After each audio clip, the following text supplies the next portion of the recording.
You're a positive person, so why are you suspicious of happiness? You see other people as happy, right? Yeah, happy. They're generally positive, have a happy life. So why don't you believe it? You hear what they're saying, but you can hear something underneath, something that makes you question, is that happiness for real?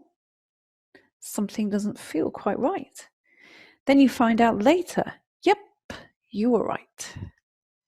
So why is it that you're suspicious of happiness at face value?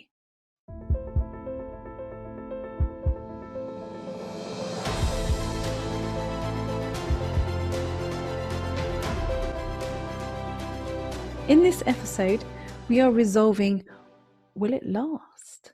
How to trust happiness. We're looking at the real reason things fall apart, how to trust happiness, and how to recognize when it's built to last. So to begin, you first need to recognize the real reason that things fall apart. You didn't suddenly become cynical when you were a positive person. You enjoy happiness and you like to see the best in people. Any cynicism on your part grew from experience. One day, and perhaps on many days, someone let you down. It wasn't in one moment, it was over a period of time. You didn't feel listened to.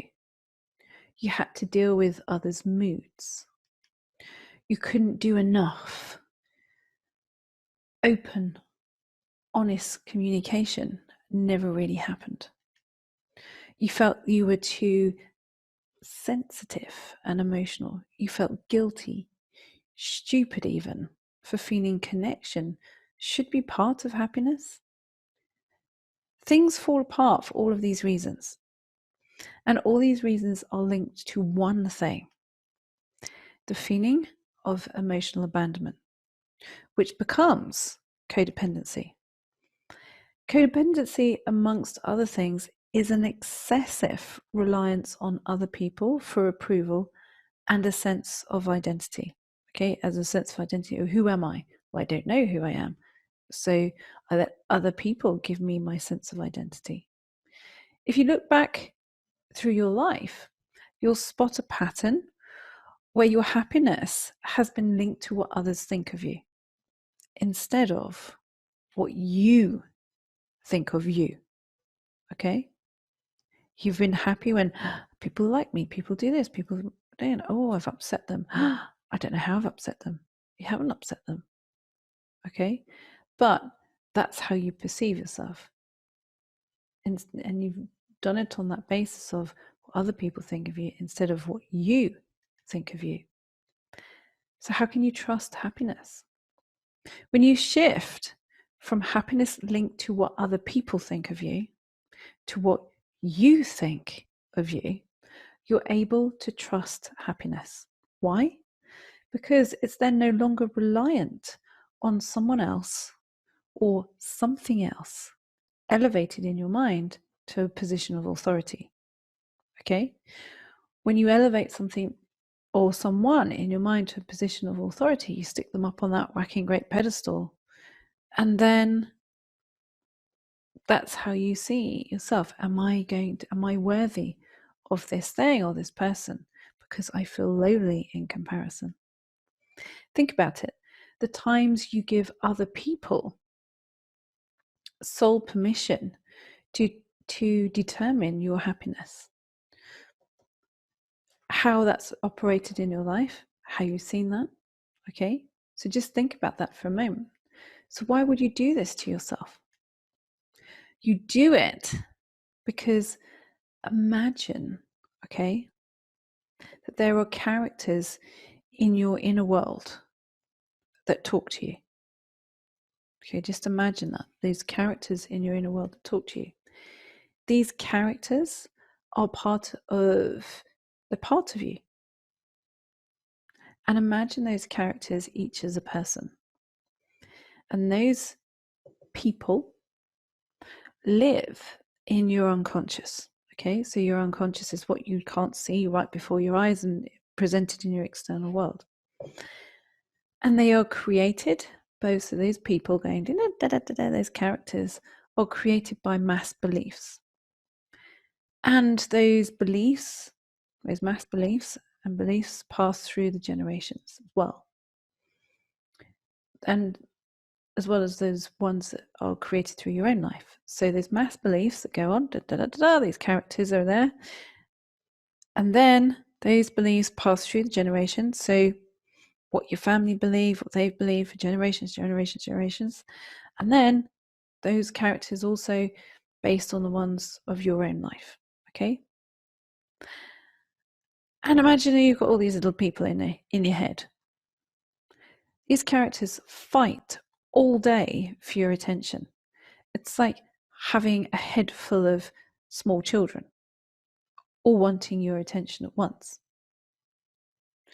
Or a head full of animals when you're trying to have a phone conversation who want your attention all at once. They want you to listen to them because they see their role as to protect you, even though what they represent isn't necessarily relevant to you now. It's not relevant to you.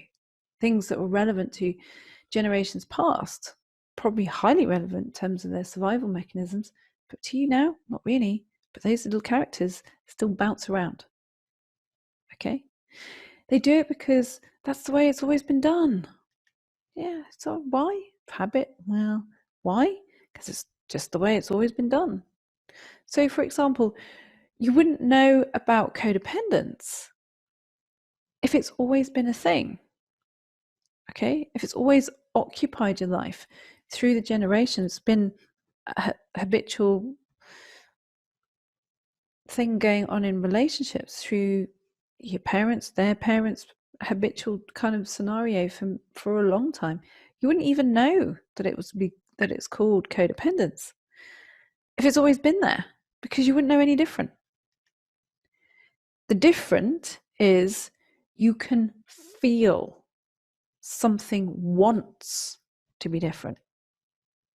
That's when one of the inner characters is trying to communicate their needs. They're saying, we don't really want to do it this way. Can we do it this way? Can we have a different way? So that you can solve it and move forward. If you want to learn more specifically about the archetypes, okay, because this is what these little characters are, then click the link below, okay, because that will take you through to that. In this instance, the character who can't trust happiness in this scenario, so this character can't trust happiness, and the little character that occupies the space inside, this character here that determines, is the orphan. Okay, this one says, oh, you can't trust happiness. So the orphan is part of the inner child self. Okay, you see it in the behavior of other people, even if you can't see it in yourself. You see this orphan behavior in other people. An angry orphan, as an example, shows in people who fear abandonment but can't admit it. Instead, what they do is they then work hard to control what happens around them. I have to be in control. There's an angry orphan. I feel abandoned, so I have to be in control of everything. And they behave in that way. Life sometimes kicks sand in your face, okay? It brings into your life an actual person who reflects that issue, that angry orphan as an example. If it's abandonment, for instance, they'll abandon you, okay? They'll abandon you either literally or emotionally, that orphan energy. You feel part of you will say, well, I'm an orphan. This one of these little characters will step forward. I'm an orphan. I'm always abandoned. Guess what happens? You meet another little orphan. They do. They'll either abandon you, either literally or emotionally. You then assume happiness can't be trusted. It's temporary. It can never last. That's how the orphan sees it. Happiness is an illusion. It's temporary. It never lasts because we're abandoned. We're all abandoned. That's what this character says. Because eventually, what is happy will leave you. Because why? Because you're an orphan. That's who we are. We're an orphan. We're an orphan in here. That's what the character will say. We say it loud and proud. If that's the basis of it, say, oh gosh, someone's come into your life. You can't trust it, you know. And you say, well, I really, this makes me happy. No. Trust that happiness is futile. Doesn't last long. Remember, we're abandoned. And eventually, what is happy will leave. So how do you know when something is actually built to last? The key is to communicate with these inner characters, okay? And neutralize the patterns so that you're in charge. You're in charge rather than your unconscious patterns running the show. That's why it's hard to trust happiness, because you have no idea when one of these inner characters are going to show up and ruin things. What are the steps that you can take to start letting happiness be a real thing that can last? What I found I got sucked into for a long time was believing I was right to be cynical, that happiness is an illusion. It's not true, because you don't have to talk yourself into happiness. You become naturally, happily kind of unflappable when you're in charge of those inner characters, when you're in charge of those inner characters. You then don't fall into fearing that you'll be pulled into a place you can't escape from, because codependency actually terrifies you as to the hold it has over how you see yourself in relationships. So what are 3 little things you can do to minimize codependency and increase your trust in happiness? Well, 1, you can, when you start obsessing, okay, when you start obsessing, calm it down, because the orphan does obsess. I'll tell you that now. We're going to be abandoned. We're going to be abandoned. We're going to be abandoned. So you've got to do things to minimize this. When you start obsessing, calm it down by asking yourself, what's the problem? Let your emotional world answer, not your practical self, because your practical self will say, well, this is the problem. They're doing this. No, let your emotional world answer. I'm feeling this. When you allow your inner self a voice, it stops shouting at you through emotions. Number 2, when something makes you happy and you're not sure it can last, ask yourself, why can't it last? Asking the question takes you into curiosity and out of worry, out of the orphan's worry, as an example. It's not going to last, not going to last, not going to last, into, well, why can't it last? Takes you into curiosity. Both emotions, worry and curiosity, cannot exist in the same space at the same time, cannot exist in your mind in the same space. It has to be one or the other. So you switch it straight out to worry, you switch it into curiosity. Number 3, give yourself permission to mourn potential, okay? When something didn't work out, the orphan will say, we have to make it work out, we have to make it work out, we have to hang on to it for as long as possible because we're not worthy of anything else. It might be absolute rubbish, it might be absolute pants, but we have to hold on to it because nothing else is coming. That's what it believes, because everything it thinks is about abandonment. That's what that character is about. So when something didn't work out, because sure as hell things sometimes don't work out, when something didn't work out, let yourself mourn the potential. Okay? It means let yourself feel instead of hiding what you hoped it was. It will take a few goes, but you will feel you can move out of, have the confidence to move out of any codependence. It's not about perfect, okay? It's about progress. Would you like to go deeper? Because because the meditation accompanying this episode will fast track you out of the feeling of codependence or the worry of that intensity. So give the allowing happiness to last meditation a go now, because you don't choose to struggle with codependency.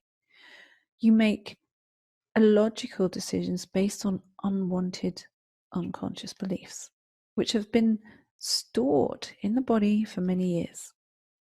As Jung said, until you make the unconscious conscious, it will direct your life and you will call it fate. This meditation will help you undo those unwanted unconscious beliefs by releasing the energy stored in your body. Even if you've never done a meditation before, it's fine. Follow the words. Okay? You always have time. There is time for something this important. Now you're focused on moving out of codependency and increasing your trust in happiness. You're ready to address the orphan character. Okay? It's orphan character that's active in your inner world. Or it's been your experience in relationships. You can see this character as active in relationships. And most certainly where you can then say, wow, I fell for the potential of it. Where you felt underappreciated and emotionally abandoned. Or you've experienced love cannot be trusted. And you've questioned, how do you let anyone in? When the orphan energy is active, you wait for the rescue. That's never happened. You feel lost. You don't know where you fit in. You settle for less than what you want. And you desperately want to go home. But you don't know what home is. So guess what? The bonus VIP session is about. It is the orphan archetype, dissolving the belief in life you're on your own. The difference is, this is a VIP 60-minute training with me, which I created for my inner circle members. You can upgrade to this VIP session now by visiting heidisawyer.com/orphan. Okay, heidisawyer.com/orphan. I have made it as painless as possible for you to make the decision. All you need to do is visit heidisawyer.com/orphan. For the next 30 minutes, I have made it so affordable it doesn't require a decision. After this time though, this VIP workshop will revert to the full price of £47. The form to have it for an amazing price will only take 2 minutes to complete. If you have been following along with me through this series, this is the next step, because dealing with the orphan archetype in this way is quick, easy, very easy to do, and will save you years of wondering where home is. Imagine what life is like with this quiet. So you upgrade by visiting heidisawyer.com/orphan. Okay, so we have come to the end of the series of the Love Your Life show, Achieving Happiness After Controlling Relationships. We will be starting a brand new series next week. So make sure that you set a reminder now to join me for episode 1 of the new series, which I will release on Saturday at 4 p.m. UK time. And I will then be in the comment section, as always, for an hour from 4:30 p.m. UK time.